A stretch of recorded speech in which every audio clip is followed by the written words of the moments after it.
mēs jau sākam. Sveiki! Te ir Jessica.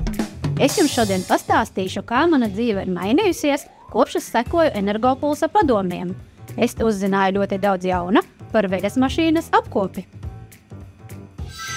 Man ir svarīga kvalitāte, tāpēc manā skapī sasmakušām drēbēm vietas nav.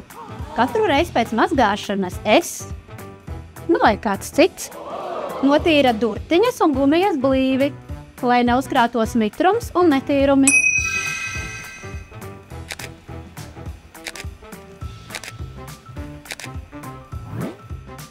Kādreiz man filtri asociējās tikai ar Instagramu, bet nē, arī veļas mašīnai ir filtri, kas pie tam regulāri jākopj. Jā, citronskābe man tagad ir zelta vērtē, jo tas ir vislabākais līdzeklis, lai dabai draudzīgā veidā atkaļķotu veļas mašīnu. Tagad arī es zinu, ka mazgājot veļu 30 grādos, nevis 60, var ietaupīt līdz pat 40% no elektrības patēriņa. Vairāk naudas jaunām kurpēm? Ja jums interesē, kā ietaupīt un vienlaikus būt energoefektīvam, vienkārši piesakaties energopulsam.